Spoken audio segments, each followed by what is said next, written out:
attends, je viens. Je suis allé payer une puce, MTN. Je lui ai donné. Il dit, tiens la puce là. Va dire à Dieu qu'on ne met pas de puce dans un bois pour que ça sonne. Il a commencé à aller. Il dit, fais ce qu'il te dit. Il a pris la puce. Il a commencé à prier. Une semaine plus tard, le culte se déroulait et à l'heure des offrandes, quelqu'un est venu faire offrande de téléphone dans le panier. Donc le culte fini, on compte les offrandes, voilà le téléphone qui est dans le panier. On lui a donné le téléphone. Amen. Voilà comment la foi agit, qui amène à l'existence ce qui n'existait pas. S'il n'a pas payé plus là pour lui donner, le téléphone n'allait pas voir ça. Donc tu peux provoquer la promesse de Dieu s'accomplir. Tu peux tenir Dieu dans ses promesses. Voilà. Tu tiens Dieu dans ses promesses. Il va finir par exaucer ce que tu dis. Voilà. Tu lis la Bible comme Anne, la stérile, la mère du prophète Samuel. Elle était stérile. Elle allait prier. Dieu n'a pas exaucé. Elle a changé sa méthode de prier. Elle dit, Dieu, si tu me donnes l'enfant là, je ne vais pas le garder, je vais te l'offrir.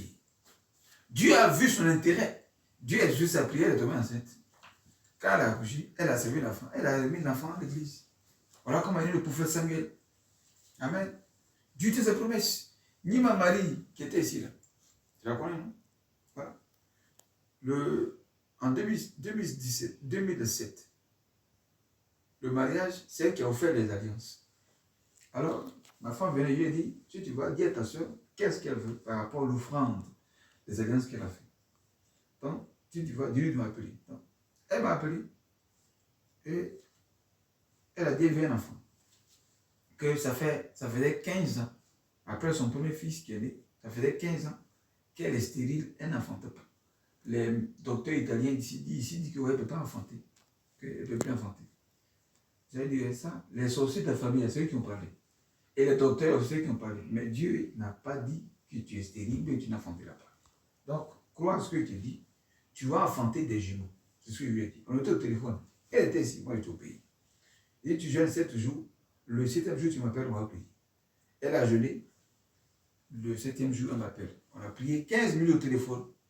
Je lui ai dit, tu vas enfanter des jumeaux. Comme tu as fait une alliance, une offrande d'alliance, donc tu vas avoir 2 enfants. Elle a ri.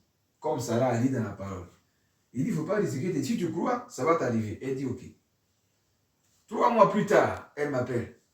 Elle dit, elle quitte l'hôpital. On fait coucou la fille. Elle a des jumeaux dans son ventre. Je dis, ok. Tu gardes le secret, je ne dis à personne. C'est un cas de toi et ton mari. Elle a compris. 1 mois plus tard, 2 mois plus tard, elle me rappelle. Elle dit, ah, elle a quitté l'hôpital, elle a saigné qu'il y a un qui est passé.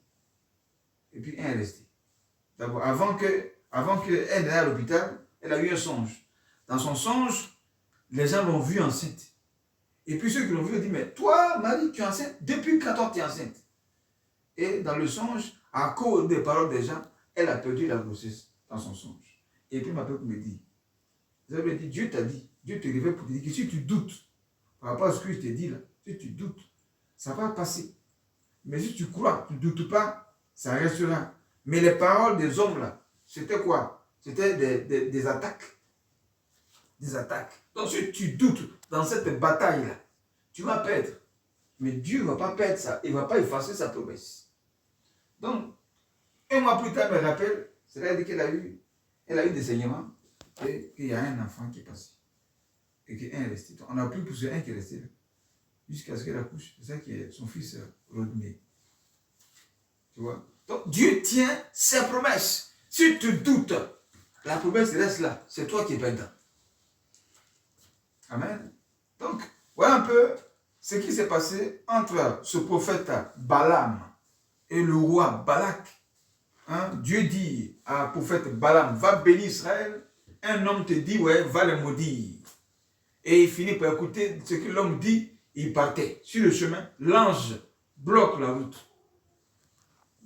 Et puis le voilà. Il était obligé d'aller bénir Israël.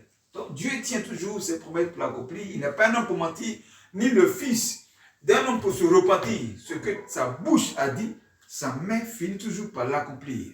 Amen. Alors on va prier. va prier